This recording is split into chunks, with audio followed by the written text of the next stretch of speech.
Unidos en Diálogo, un programa en el cual usted tiene la oportunidad de conocer, entender y también la oportunidad de profundizar los problemas nacionales e internacionales que tienen que ver con nuestro país. Hoy estaremos abordando un tema de elegancia, les iba a decir, y en efecto es un tema de mucha elegancia, un tema de mucha relevancia para nosotros los hondureños y un tema que vale la pena que lo abordemos desde diferentes puntos de vista. Y se trata de nuestra propia identidad como Honduras, como nación, como país. Se trata de quiénes somos, se trata de entender que Honduras es un pueblo noble, que es un pueblo trabajador y es un pueblo que ama la libertad. La libertad. Y eso es importante entenderlo, porque nuestro libertador, según la historia, el general Francisco Morazán Quesada, es quien nos deja un legado de libertad. Y la libertad tiene que ver mucho con quienes somos nosotros los hondureños de pacíficos y de muchas veces aguantadores. Pero como les decía aquí la vez pasada, algunos invitados que estaban abordando diferentes temáticas, que no puyen al macho con vara corta porque les va a ir mal. Países como los nuestros, aguantadores y tranquilos, nos basamos en una historia de gente como la que nos dio la oportunidad de esa libertad. Francisco Morazán, también, ¿por qué no mencionar a José Cecilio del Valle, a Trinidad Cabañas? Varios de nuestros próceres que vale la pena mencionar, pero hoy tenemos de invitado a una persona que tiene que ver mucho con lo que es el legado histórico que tenemos. Y le damos la bienvenida al abogado Carlos Turcios. Bienvenido, abogado, a Unidos en Diálogo.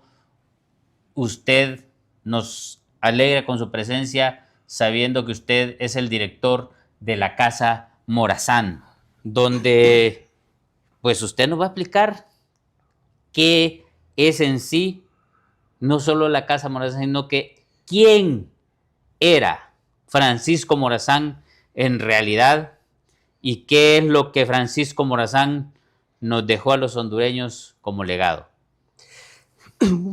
Buenos días, buenas tardes, doctor. Un saludo a todo el pueblo hondureño. Disculpen que ando un poquito afónico. Me siento muy honrado de estar en este espacio para compartir con nuestros hermanos hondureños sobre la vida, obra y pensamiento de este ser extraordinario que ha marcado la historia de Honduras. Y como decía el doctor Portillo, con excelente criterio, es un hombre que nos dio la libertad y es una libertad que es el bien más preciado de los pueblos. Pero junto a él también están los demás héroes y próceres nacionales como José del Valle, Trinidad Cabañas. José del Valle con su talento. Nadie ha llegado más lejos en Centroamérica que él. Trinidad Cabañas con su honradez. Es un hombre inmensamente más admirado fuera de Honduras que acá por su honestidad. Le dicen el Bayardo de Centroamérica. Dionisio de Herrera, el primer presidente que tuvo Honduras, el primer maestro y líder de Morazán. El padre Reyes, el hombre que nos dio la universidad, con el cual luz en auspicio aspiro a la luz. Y también pues el cacique Lempira, que es la primera sangre, el primer hombre que defendió nuestra soberanía e integridad territorial. Junto a ellos hay mujeres también que la historia recoge, pero que lamentablemente por esa actitud machista de nuestra sociedad han sido invisibilizadas. Pero junto a estos hombres, a la par, adelante o a los lados, hay una gran generación de mujeres también. En ese orden, doctor, la Casa de Morazán es un homenaje a la vida, obra y pensamiento del general Morazán y de los demás héroes y próceres nacionales y centroamericanos. Es una deuda que teníamos con él y está ubicada precisamente en la casa donde él nació. Dentro de 3 días, hace ya 233 años. Es un museo, es un archivo, es una biblioteca y poco a poco vamos creciendo para hacerla un espacio digno de la memoria de nuestros héroes. Excelente. Abogado Carlos, antes de continuar con la temática, nos gustaría saber también quién es Carlos Turcios, dónde nace, dónde pasó su niñez, dónde jugó Maule probablemente, dónde jugó trompo. Y le digo eso porque eso es parte de nuestra cultura. Muchas gracias, Haber doctor. jugado trompo y también cómo Maules. fueron sus estudios desde la niñez hasta la actualidad. Doctor, Ajá. excelente, mire, es primera vez prácticamente que me lo comentan, me lo preguntan y es algo muy importante también. Yo nací en 1961, doctor, en San Francisco de Becerra, Olancho. Olancho. Tengo el privilegio, doctor, de ser familia directa de Froilán Turcios, nuestro poeta. Mis 2 bisabuelos eran los padres de Froilán Turcios y mi abuelo era el hermano menor del poeta Froilán Turcios. Yo nací en la casa de él y no tenemos dinero, pero tenemos ese pasado hermoso en la historia de Honduras. Crecí allá estuve en la escuela y después me vine para Tegucigalpa a estudiar. Estudié en la colonia Kennedy, Instituto Jesús Mía Selva.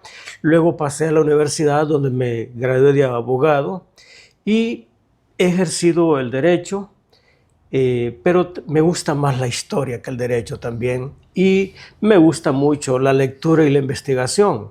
Consecuentemente, eso me ha permitido desempeñar este cargo que tengo merecido o inmerecidamente en la Casa de Morazán, donde le rendimos homenaje al héroe. Mi vida pues ha sido marcada por algunos altibajos. Fui dirigente estudiantil en la colonia Kennedy y luego me introduje en la política y a través del Partido Liberal llegué a ser diputado propietario por el Partido Liberal cuando estaba joven, hace unos 30 años, imagínense, apenas tenía 30 años. Y luego me aparté del espacio político para buscar otras trincheras, porque cualquier trinchera es buena para servir al pueblo hondureño. Y aquí estamos en la Casa de Morazán desde hace unos 16 años, sirviendo como director y tratando de crear, como usted lo dijo al principio, identidad y valores, porque nuestro pueblo eso es lo que necesita, fortalecer su identidad, crear valores y fortalecer nuestra memoria histórica para crear un ciudadano nuevo, un mejor hondureño que quiera este país y sobre todo que la trate con amor. La mejor política, doctor, es la honestidad y eso es lo que procuramos. ¿Cómo podemos hacer nosotros que esa figura de Morazán trascienda más y en lugar de que andemos boinas y andemos camisas y gorras con la foto de un criminal, si se puede decir, como el Che Guevara, en lugar de nosotros entender a nuestros jóvenes de portar la imagen de Francisco Morazán, de por ejemplo, José Cecilio del Valle, o ¿por qué no?, del general Trinidad Cabañas, que era la honestidad representada en el país, un caballero sin tacha. O sea, ¿cómo podemos lograr que los jóvenes nuestros entiendan esa situación de lo que nosotros tenemos como héroes en el país y que son personas nuestras e intachables, como lo mencionamos? Mire, doctor, pienso, ¿verdad?, que se dice, ¿verdad?, que la honestidad obtuvo su primera victoria con Cabañas. Ese hombre, doctor, así como Morazán y Valle, son hombres más apreciados fuera de Honduras que dentro. Decía el poeta Pompeo del Valle que el producto más importante que producimos los hondureños es el de la ingratitud. que los hondureños somos ingratos con Honduras, que no la queremos. Y usted ha visto, ¿verdad?, que a Honduras le damos lo último o lo que sobra y debemos de darle lo mejor, lo que más valoramos. En ese orden, doctor, ahora observo yo que comienza a valorarse, a revalorarse y a respetar la figura de Morazán. Pero esto no ha sido fácil. Usted sabe muy bien que hay que trabajar mucho, sobre todo con los jóvenes. La gente dice que la juventud anda muy mal. No, los que andamos mal somos nosotros, los mayores, porque no le estamos dando buenos ejemplos a la juventud. Si la juventud está secuestrada actualmente por el consumismo, que es la piratería moderna, hay culpables, y los culpables somos nosotros los padres. Nosotros los padres, doctor, tenemos que hablar con nuestros hijos, entender, ¿verdad?, que la primera escuela es la casa y la primera iglesia es la casa. Los milagros no se hacen ni en la iglesia ni en la escuela, se hacen en la casa. La escuela nos da conocimientos, nos enseña ciencia, cívica, física, biología, sociología, pero la casa nos da valores, honor, lealtad, honestidad, valentía y decir la verdad es en la casa. Si usted es un hombre correcto, es porque sus padres le inculcaron eso. ¿Cuál es el drama de Honduras? Que los pueblos de Honduras se han quedado solos. Todos se han ido para allá. De allá mandan dinero, pero no hay dinero en el mundo que pueda comprar un abrazo o un beso de un padre. ¿Qué es lo que necesitamos? Hablar con nuestros hijos, decirles que existe, que son importantes. Si nosotros no hablamos con ellos, entonces van a venir otros y van a hablar con ellos y no van a decirles cosas buenas. En ese orden, doctor, ese es el trabajo de la Casa Morazán. Estamos empeñados en contar la historia, en recordarle al hondureño lo que fuimos, de dónde venimos, porque si sabemos de dónde venimos, sabemos dónde estamos. Si sabemos dónde estamos, sabemos hacia dónde vamos, no nos perdemos. Y es hermoso conocer nuestro pasado, porque conociéndolo no nos van a engañar. Honduras tiene un hermoso pasado. Imagínense ¿quién es Morazán? Es el hombre más importante de la historia de Centroamérica. ¿Y por qué? Fue 3 veces presidente de Honduras, 3 de El Salvador, 2 veces presidente de Centroamérica y 1 vez de Costa Rica. Tuvo una vida corta, solo de 18 años anduvo en política, pero en los 18 años llegó lejos. Imagínense, este hombre hubiera tenido una vida política de unos 30 años, hubiera sido trascendente. Pero no solo él. Fíjese que Centroamérica fue una república federal entre 1824 y 1842 y tuvo 4 presidentes legítimos y los 4 fueron hondureños. 2 veces José del Valle y 2 veces Francisco Morazán.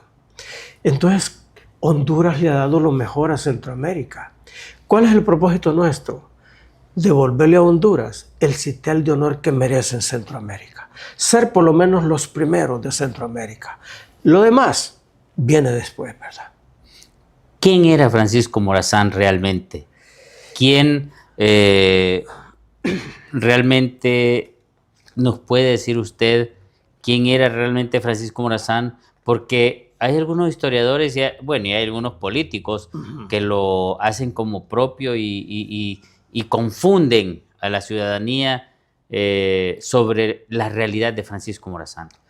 Mire, doctor, Morazán es de todos nosotros. Es de todos los hondureños y de todos aquellos centroamericanos que creen en el unionismo centroamericano. Morazán, ya lo dije, es la figura más estelar de la historia de Centroamérica. Centroamérica, doctor, ha tenido, digamos, unas 4 figuras grandes. De esas 4, 2 son hondureños. Le voy a mencionar. En política, nadie ha llegado más lejos que Morazán. En talento, el sabio Valle. El poeta, el príncipe de los poetas de habla hispana es Rubén Darío, nicaragüense. Y el primer premio Nobel de literatura es Miguel Ángel Asturias, de Guatemala. Pero estos 2 hombres, Morazán y Valle, tienen una dimensión continental. Han trascendido, allá en el horizonte se ven gigantes. Rubén Darío escribió poesía sobre Morazán y sobre Valle. Todos los poetas de Centroamérica y de América Latina más trascendentes escriben sobre Morazán y Valle. Pablo Neruda, José Martí y Rubén Darío, los tres grandes poetas de América, exaltan a Morazán.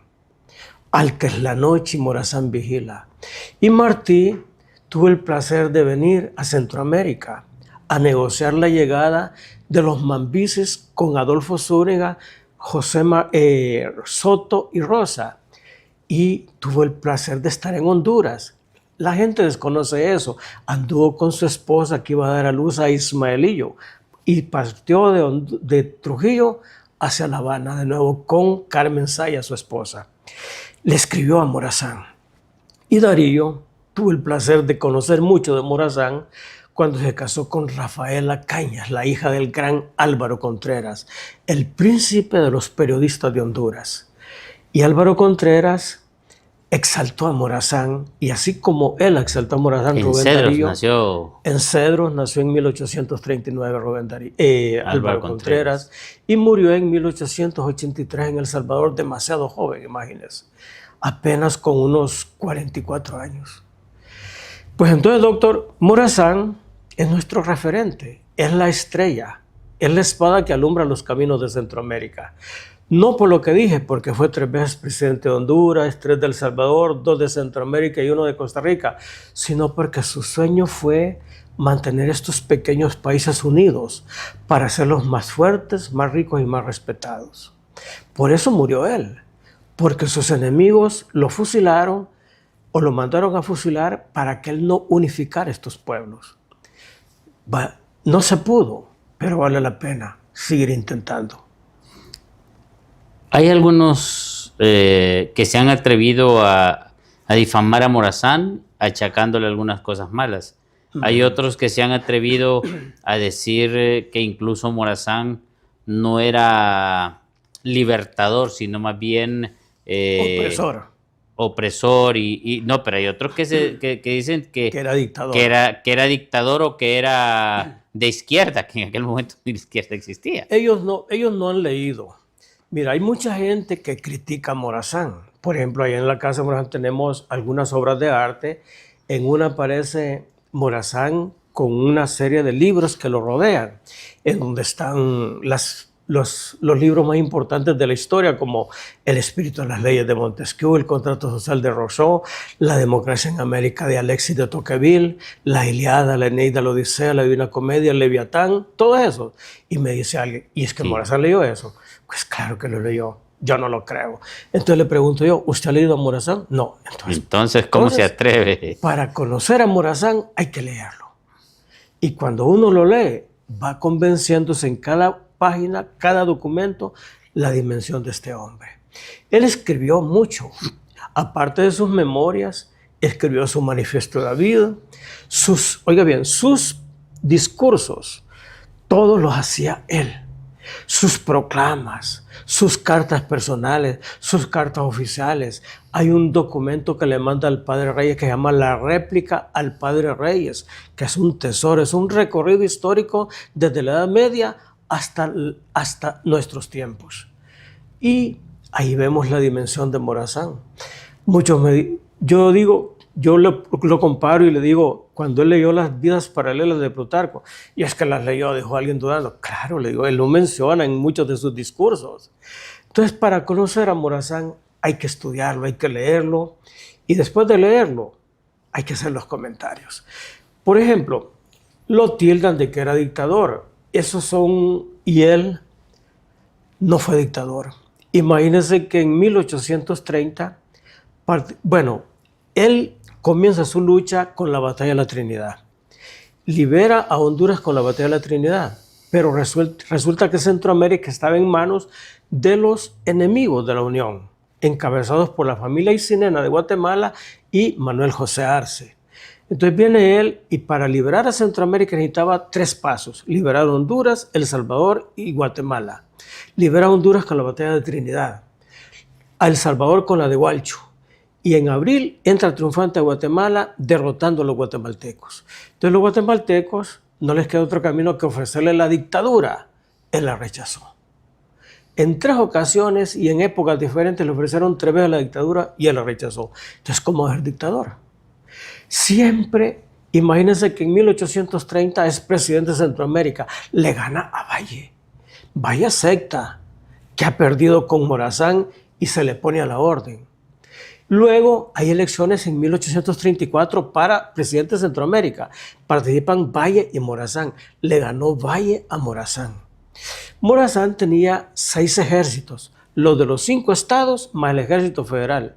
Él pudo hacerle un fraude y pudo quedarse en el poder, pero respetó la voluntad del pueblo y fue a felicitar al sabio Valle, lo abrazó y se puso a la orden.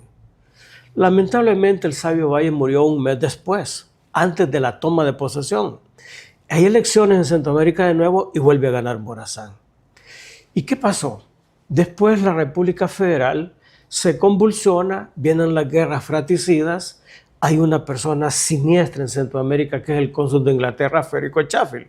Quería dividir Centroamérica para negociar con uno solo, la familia Aycinena y Carrera.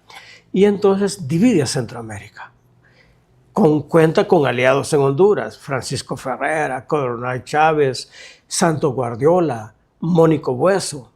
Y estos conspiran contra Morazán y Centroamérica se desintegra. Y después Morazán queda sin poder y se va al exilio. Y mientras él está en el exilio, los enemigos hacen fiesta en Centroamérica. Entonces él regresa para poner orden. El único camino era reunificar la república. Y comienza desde Costa Rica. Los ticos le habían prometido, pero entran en discordia, los envenenan. ¿Entienden? Entra un disolvente ahí y entonces ellos se ponen en contra de Morazán y por eso lo terminan fusilando el 15 de septiembre de 1842. El 15 de septiembre, doctora, no debe ser una fiesta nacional, debe ser la conmemoración de la muerte de nuestro héroe. La verdadera independencia de Centroamérica es el 1 de julio de 1823. Cada 1 de julio debemos de conmemorar la independencia definitiva de Centroamérica. Y el 15 de septiembre, conmemorar la muerte de nuestro héroe.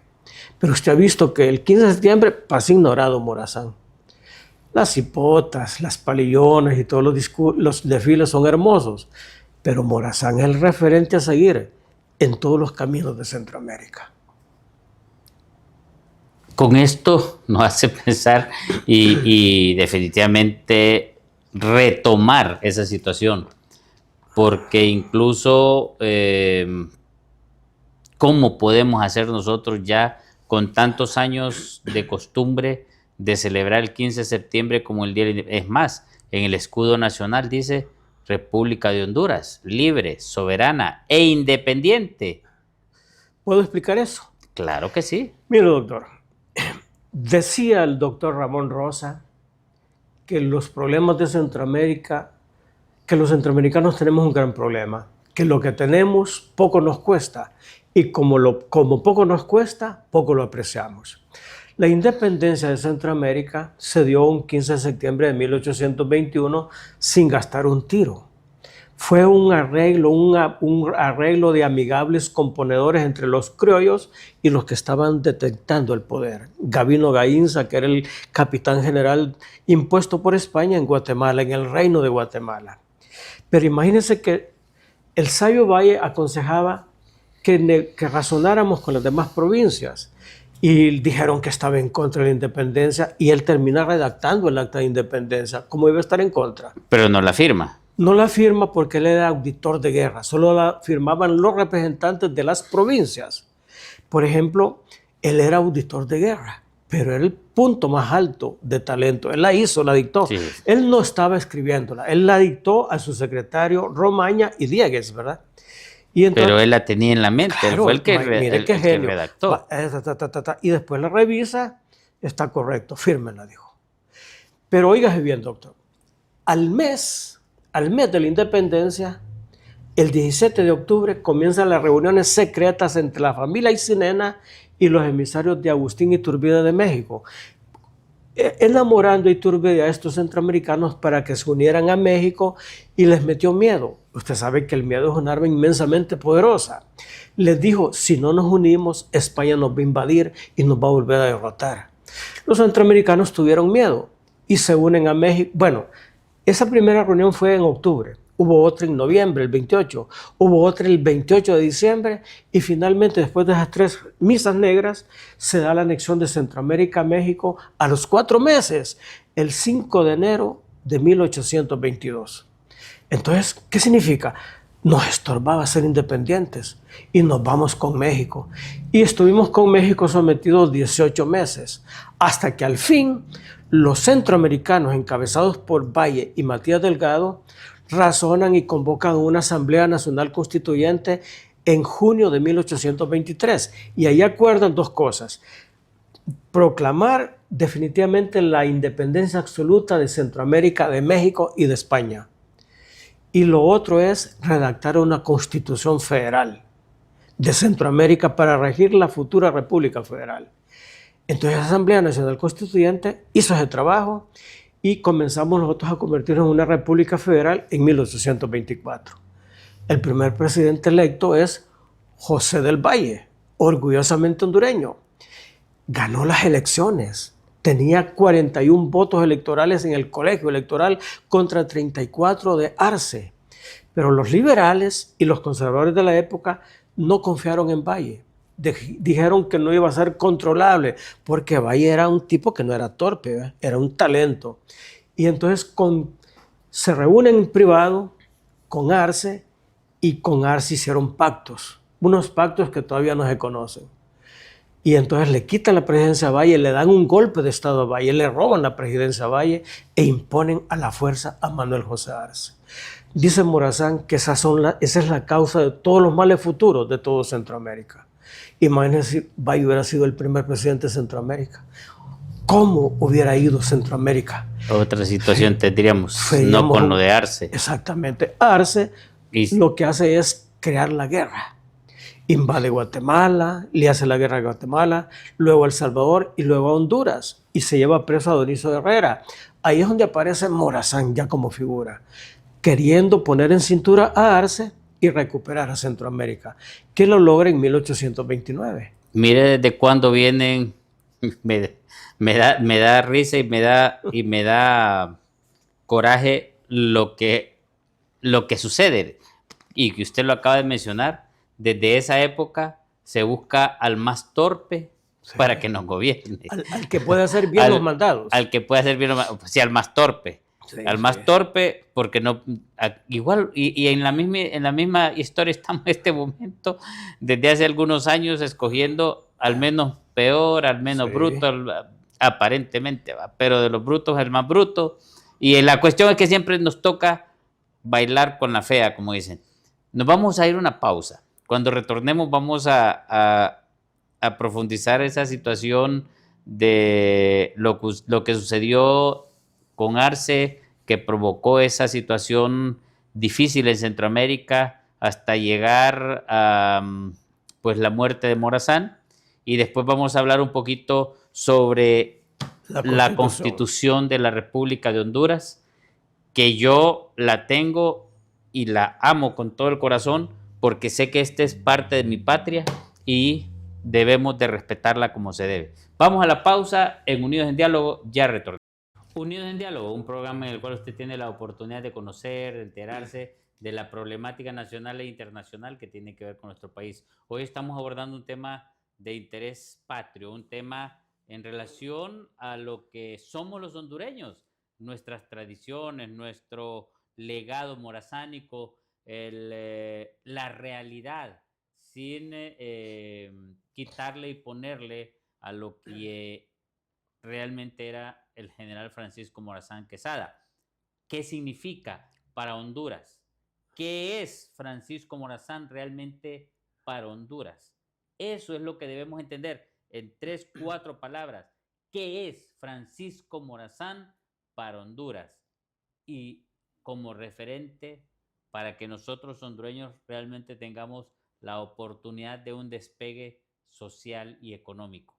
Y no estar engañados creyendo que una ideología equivocada o una independencia mal manejada o una realidad escondida puede sacarnos del subdesarrollo de nuestro país. Tenemos con nosotros a un invitado especial, a la persona que tiene la capacidad y el conocimiento de hablarnos del general Francisco Morazán, e incluso la persona que dirige la Casa Museo Francisco Morazán en nuestro país, y pues le agradecemos realmente que se tome su tiempo para que nos explique, porque esto no es fácil. En los diferentes programas hablamos de todo menos este tipo de temas que sí son muy importantes. Gracias por estar con nosotros. ¿Cómo es, abogado Carlos, en realidad esa época en la que Morazán quiere rescatar a Centroamérica de los Arce y luego lo que le pasa en Costa Rica? Mire, doctor, resulta, ¿verdad?, de que Arce termina siendo derrotado al final por Morazán en 1829. Hace una gran cruzada Morazán, en donde con la batalla de la Trinidad, ya hablamos que libera a Honduras, con la de Gualcho libera a El Salvador, y hace una entrada triunfal después de varias batallas, con la batalla de las Charcas, de San Antonio, de San Miguelito, de Antigua Guatemala, de San Salvador, incluso y la de Guatemala, entra triunfante a Guatemala. Es una gran cruzada que libró. Entonces, al entrar a Guatemala, derrota a los usurpadores del poder y libera a Centroamérica, la legitima y pone provisionalmente, se coloca como presidente provisional José Francisco Barrundia, un gran morazanista.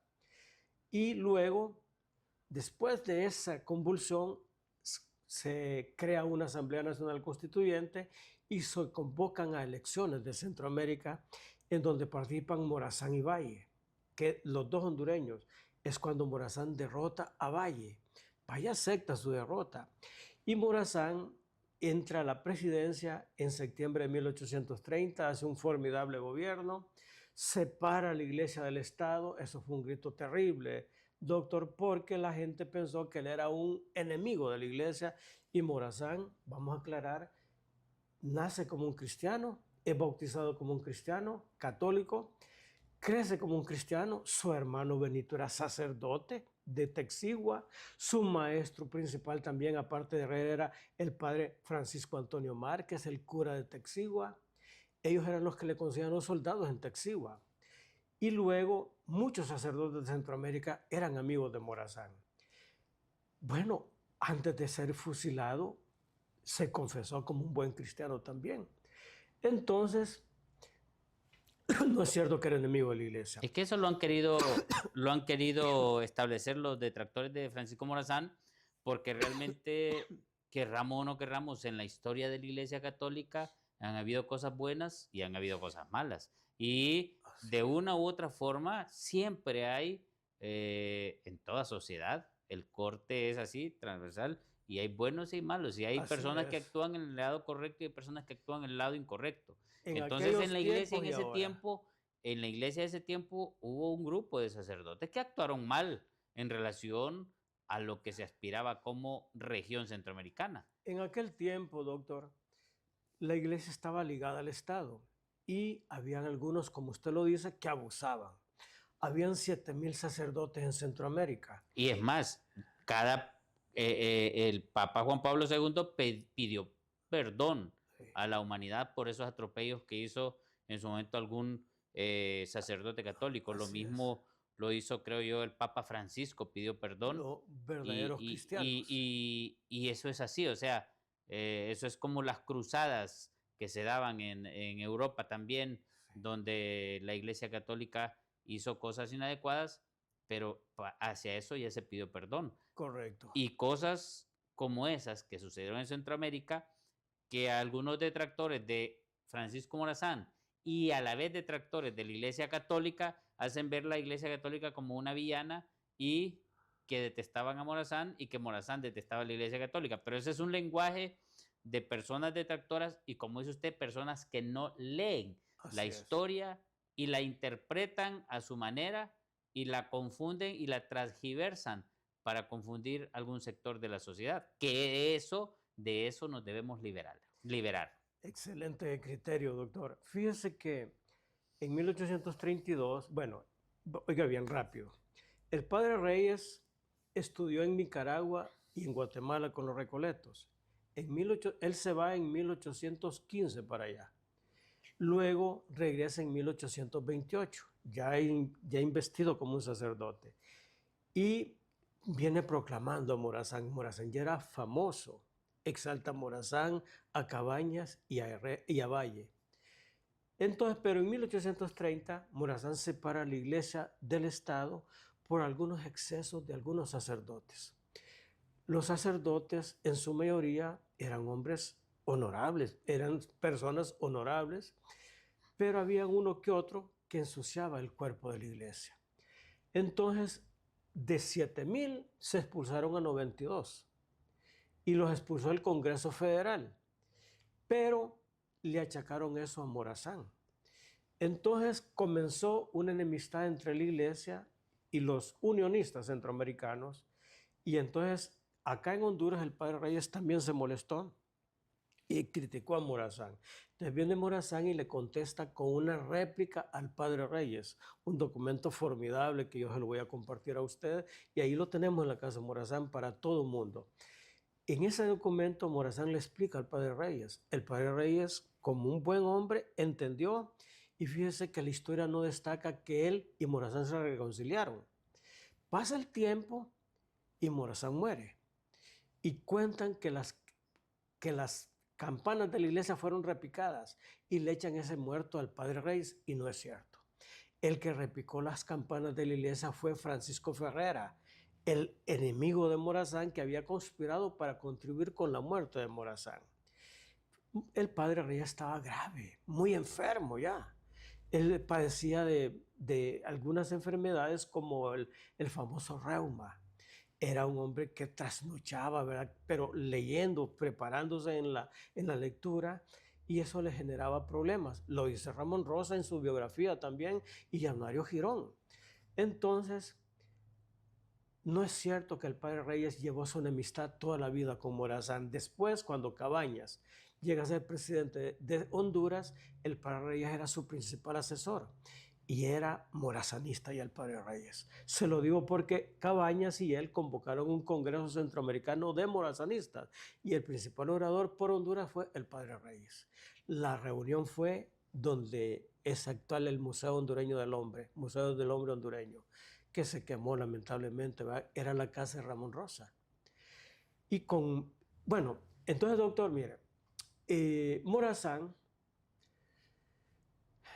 ¿cómo comienzan los problemas en Centroamérica? Resulta, ¿verdad?, que Centroamérica desaparece como República Federal. Morazán es nombrado presidente de El Salvador, pero la guerra se prolonga en Centroamérica. Le hacían la guerra los de Guatemala a Morazán en El Salvador. Entonces él entendió que si él era el problema, mejor se iba a hacer a un lado. Una persona inteligente es lo que hace. Y él se hace a un lado y se va a un exilio a Sudamérica. Pero él deja una carta en donde les dice que lo deja Centroamérica en sus manos. Espero que hagan las cosas bien, pero si no lo hacen, voy a regresar a la patria de mi corazón y voy a recuperar y voy a reorganizarla. Entonces, estando allá en Sudamérica, le cuentan que los ingleses se han apoderado de muchas parcelas de Centroamérica. Y entonces el indignado decide regresar. Y lo hace a través de Costa Rica porque los ticos le piden que los libere de la dictadura de Carrillo. Libera a Costa Rica y los ticos le prometen reunificar desde ahí a Centroamérica. Él hace lo lógico, comenzar con la reunificación, pero mientras él está luchando por eso, sus enemigos se reagrupan. Hay una misa negra contra él en San Salvador en agosto de 1842 y ahí deciden matarlo. Y al final usted ha visto que en vez de unirse, en vez de apoyarlo los ticos, le hacen la guerra y lo terminan matando el 15 de septiembre de 1842, y es cuando entonces definitivamente se apagó la luz de la unidad en Centroamérica. Pienso, doctor, ¿verdad?, que volviendo a lo que usted De ahí me decía, empezó el declive de Centroamérica, realmente. pienso, doctor, que decía él que el futuro de Centroamérica era unirse. Si nos unimos, vamos a ser una república fuerte, rica y respetada. Seríamos la quinta potencia económica de América Latina. Imagínense, él tenía razón. Estamos hablando de 500,000 de kilómetros cuadrados. Estamos hablando de inmensos ríos, grandes lagos de agua dulce, los dos grandes mares, inmensos lagos, inmensos valles, muchas montañas con tesoros en su vientre y sobre todo, doctor, 60 millones de centroamericanos, que es lo más importante de un pueblo, su recurso humano. Entonces no se pudo, pero algún día creo que vale la pena seguir soñando, ¿va? Creo que el sueño debe permanecer de la forma unionista de Francisco Morazán. Lamentablemente tenemos malos hondureños, Y malos centroamericanos también. malos salvadoreños, malos guatemaltecos, malos costarricenses, malos nicaragüenses, que son los que en realidad se han dedicado a destruir la patria centroamericana. Y cada uno de esos en sus países, así como en el nuestro, donde incluso políticos se hacen creer dueños de la figura de Francisco Morazán y realmente quizás nunca han leído la historia de Francisco Morazán. Morazán es de todos los centroamericanos, en especial de los hondureños. Pero fíjese que ahora, doctor, los hondureños, mire, los hondureños estamos comenzando a apreciar a Morazán. En El Salvador lo quieren mucho. En Guatemala lo respetan, pero no es muy querido. En Nicaragua ha sido sustituido por otras figuras, ignorando lo mucho que él hizo por Nicaragua. Y en Costa Rica hay mucha gente que lo denigra, que lo detesta, y la intelectualidad que lo aprecia y lo admira. Entonces, una persona con talento, de plano tiene que admirar a Morazán. Hay que leerlo, hay que estudiarlo, hay que seguir investigando sobre este hombre, que es el orgullo de nosotros, los hondureños. Ese es el referente a seguir. Fíjese que Morazán es el que nos convoca y nos une a todos. Decía él que la tolerancia debe ser la primera virtud del republicano.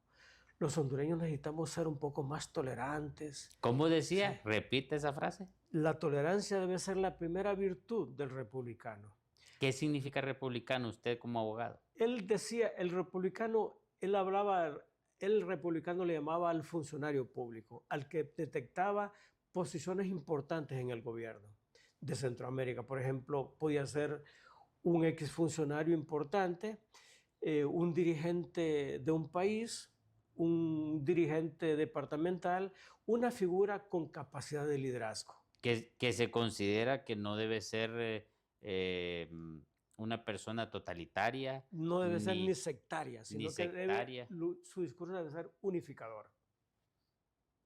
Por eso yo le recalcaba eso de republicano, porque es un líder que ama la libertad, que respeta la libertad. En eso consiste un republicano, realmente, en respetar la libertad y en respetar y ser tolerante. La tolerancia, exacto. Yo le voy a regalar todos los escritos de Morazán. Los tengo en un libro. Se me escapó porque recuerdo de verdad que yo venía de la casa de Morazán y eso yo los tengo en mi casa. ¿Va? Tenga la plena confianza que se los voy a entregar. Abogado, muchas gracias por eso. Otra cosa importante en nuestro país es lo que usted mencionó al inicio, la Constitución de la República. Es cierto que hemos tenido 13 constituciones. ¿Cómo es realmente el origen de las constituciones? En tal sentido que hay unos que dicen que esto no sirve, que otros que está bien, otros que más o menos. Pero en realidad una persona como usted, que ha leído, que conoce de historia y que aparte de eso tiene la oportunidad, sí, de saber sobre leyes porque es abogado, ¿qué nos puede decir realmente de nuestra Constitución? ¿Sirve o no sirve? No, mire, licenciado, la Constitución de la República de Honduras es la carta, es la tarjeta de identidad, es la partida de nacimiento de un país. Entonces nosotros tenemos la Constitución. Esta Constitución de la República de Honduras de 1982 es la más avanzada de las 13. Honduras, es cierto, ha tenido 13 constituciones. La primera fue la emitida en diciembre de 1825, que la firmó Dionisio Herrera y Francisco Morazán. Duró más o menos 14 años, hasta que en 1839 se da la segunda. Se da después de que Honduras se separa de la República Federal de Centroamérica. Tenía dedicatoria, no querían pertenecer a la República General, un error terrible. La firma Juan Lindo y Santos Guardiola. Eran enemigos de Morazán, terribles enemigos. Juan Lindo, mire, un político muy inteligente, después se reconcilia con Morazán y hace una apertura democrática en Honduras y permite que Cabañas, un morazanista, sea presidente de Honduras. Juan Lindo fue un presidente muy bueno. Con él se creó la Universidad Nacional Autónoma de Honduras y el Padre Reyes. Entonces, esa es la segunda constitución, la de 1839. La tercera es la de 1865, cuando Medinón, José María Medina, irónicamente Medinón, dice que se prohíbe la pena de muerte y es el que más utilizó la pena de muerte. Mató ahorcados y fusilados a 3.000 olanchanos porque no fue tolerante. Medinón sembró de cadáveres todo Olancho. Mató a 3.000 y paradójicamente, fíjese bien, estuvo 13 años en el poder. Y cuando llega Soto y Rosa, había que fusilarlo. ¿Y sabe quién llamaron para que lo fusilara? Increíblemente, a un joven coronel llamado Manuel Bonilla. Usted sabe quién es, ¿verdad? Hubo una constitución en 1873 que la firma Celio Arias López, el hijo de Juan Ángel Arias, el amigo eterno de Morazán. En 1880 hay una nueva constitución, una gran constitución firmada por Soto y Rosa, muy avanzada, impregnada del positivismo de Augusto Conte. Rosa era gran admirador, era gran positivista y en todos sus documentos vamos a ver marcada esa tendencia al positivismo. Era un talento, Ramón Rosa era el gran ideólogo de Marco Aurelio Soto, su primo. Hay una cosa importante. Usted sabe que después de la muerte de Morazán hay 30 años de oscuridad en Centroamérica. Los conservadores quisieron borrar del mapa, de la historia, a Morazán. Entonces, no pudieron. Carrera se fortalece y estuvo 25 años en el poder. Y mientras estuvo Carrera, él ponía y quitaba presidentes. Hasta que al fin llega la reforma liberal a México con Benito Juárez. Y la reforma de México llega a Guatemala con Justo Rufino Barrios y Miguel García Granados. Y ahí hay dos hondureños, Soto y Rosa. Rufino Barrios, de mala fe, los manda a Honduras para que hagan su reforma liberal, pero pensando en él. Con el tiempo, él quería ser presidente de Centroamérica, Justo Rufino Barrios, pero sin los ideales de Morazán. Soto y Rosa le siguen la corriente, se vienen e instauran la reforma liberal en Honduras, pero se sacuden a Justo Rufino Barrios. Eso le molestó a Barrios y los persiguió hasta que los sacó del poder en 1883. Pero fue un gobierno brillante el de la reforma liberal. Y cuando digamos reforma liberal, más que no es una reforma del Partido Liberal, es una reforma con el liberalismo francés, ¿verdad? De los enciclopedistas, de la Ilustración francesa. Luego llega la Constitución de 1894 de Policarpo Bonilla, en donde el gran sueño era reunificar Centroamérica. Hay una constitución de 1907 de Manuel Bonilla que solo duró un año, luego otra de 1909 y la otra de 1925, 100 años después. Esa reforma, esa constitución de 1925 prohíbe que una potencia extranjera se meta en los problemas de Honduras. Era cuando Froilán Turcios protestó por la presencia de los norteamericanos en Honduras y él denunció eso a través del Boletín de la Defensa Nacional. Y al fin llegamos a la Constitución de 1936, la famosa Constitución maldita, que constitucionaliza al general Carías y después en 1943 lo vuelve a constitucionalizar hasta 1949 y usted sabe muy bien que esa es una historia conocida. El ideólogo de esa constitución era Antonio C. Rivera Callejas, C. Rivera, el papá de Mario Rivera López y el abuelo de Chano y de Toño Rivera Callejas.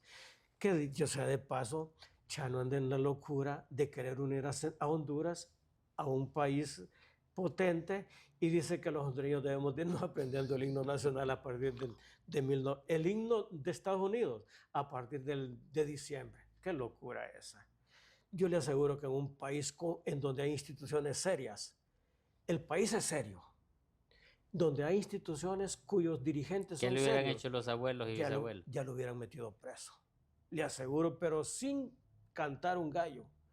Pero como aquí usted sabe que cualquiera nos tira el lodo y se lava la cara y ya estuvo, ahí sigue el hombre hablando y hablando. Dice que va a ser el próximo presidente de Honduras. Imagínense. Y finalmente, del licenciado, está la Constitución de 1957, con el retorno a la constitucionalidad, en donde se habla de la alternabilidad del poder, la de 1965 con Mario Rivera López, que constitucionaliza a Osvaldo, y esta de 1982. Quiero decirle algo, usted me preguntó si es buena o es mala. Esto es un excelente documento, es la más avanzada de la historia. Estos documentos son correctos. Los que andamos mal somos nosotros. Dime una cosa, ¿la Biblia está buena o está mala? Está perfecta. Está bueno. Los que andamos mal somos los que interpretamos la Biblia. Así es. O sea, mire, los documentos están perfectos.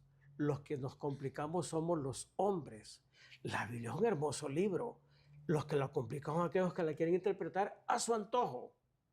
Entonces, para mí, esta es una de las constituciones más avanzadas de la historia de Honduras. Tiene mucha influencia también de la Constitución Federal de Centroamérica, todas la tienen, y la Constitución Federal de Centroamérica tiene mucha influencia del liberalismo francés, los tres poderes del Estado. Luego hablaba en la primera de un consejo, consejo representativo. Los derechos humanos. Los derechos humanos, y bueno, aquí en la de 1825 eliminaron la esclavitud 43 años antes que los norteamericanos lo hicieran. Entonces nosotros los centroamericanos andábamos muy bien y seguimos bien. Pienso, ¿verdad?, que lo que tenemos que cambiar es nosotros, de actitud, y también ser un poquito más tolerantes. Bueno, excelente cátedra nos ha dado, abogado, al respecto. Lamentablemente hemos llegado al final. Nos gustaría escuchar sus palabras finales y despedir al pueblo hondureño. Yo, licenciado, me siento muy honrado y agradecido porque me haya invitado a su programa, a su gran espacio, a este hermoso medio de comunicación. Espero, ¿verdad?, haber contribuido un poco con nuestros hermanos hondureños que nos escuchan, y me disculpan si no le di mucha la palabra, licenciado, pero estamos todos los días aprendiendo. Y lo que tratamos es también todos los días aprender. Este país que Dios nos ha dado es hermoso. Tenemos que quererlo más, porque queriéndolo, y tenemos que conocerlo.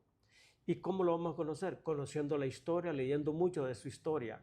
Y cuando lo conozcamos más, lo vamos a querer mucho más. Muchas gracias, abogado Carlos. Yo ahora le voy a explicar a usted qué es lo que para nosotros significa unidos en diálogo. Porque aquí creemos firmemente que el diálogo sincero y la participación ciudadana son las herramientas clave para poder construir un futuro más justo y próspero para todos y cada uno de nosotros los hondureños. Hasta el siguiente programa, Unidos en Diálogo.